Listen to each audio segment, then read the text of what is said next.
స్వాతి తండ్రి రాములు ప్రస్తుతం మనతో పాటు ఉన్నారు. తనతో మాట్లాడదాం. రాములు గారు ఇది ఎప్పుడు జరిగింది, ఎలా వెలుగులోకి వచ్చింది, మీకు ఎప్పుడు తెలుసు? ఎవరైనా ఒకళ్ళు కామన్గా చేసుకుందాం. రాత్రి 2:00 అట్లా ఇక్కడ నుంచి సారు సిఐ సార్ వికారాబాద్ పోలీసుని ఫోన్ చేసిరంట సార్.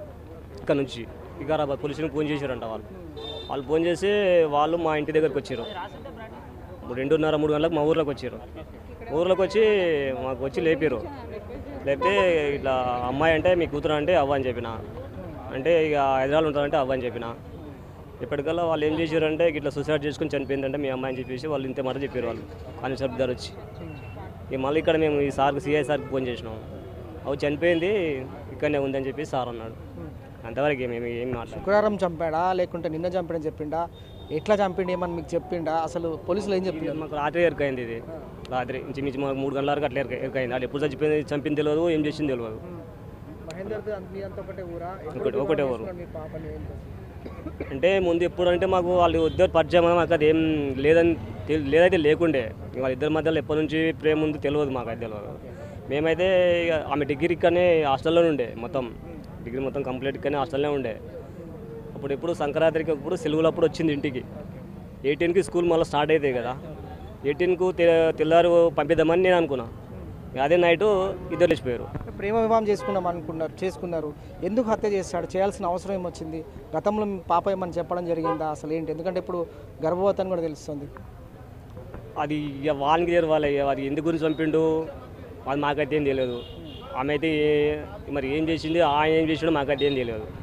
మేమైతే దూరం ఉన్నాం, వాళ్ళకి తెలవాలి.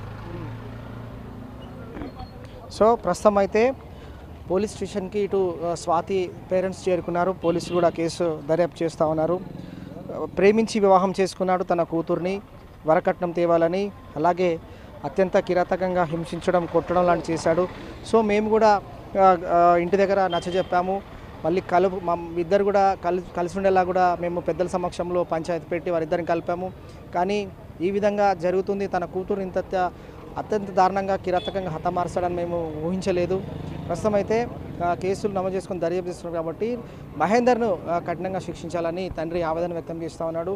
వాస్తవంగా సంవత్సరం క్రితం వీరు ప్రేమ వివాహం చేసుకున్నప్పుడు తర్వాత హైదరాబాద్ వచ్చారు. హైదరాబాద్ వచ్చిన తర్వాత వీరు తరచూ గొడవలు చేస్తున్న క్రమంలో సంక్రాంతికి ఊరికి వెళ్ళారు. ఆ తర్వాత పెద్దల సమక్షంలో నచ్చ చెప్పిన తర్వాత ప్లాన్ ప్రకారంగానే మహేందర్ స్వాతిని ఊరు నుండి తీసుకువచ్చి మేడ్చల్లోని బాలాజీ హిల్స్లో అక్కడ రెంట్ తీసుకొని హతమార్చాడని తెలుస్తుంది.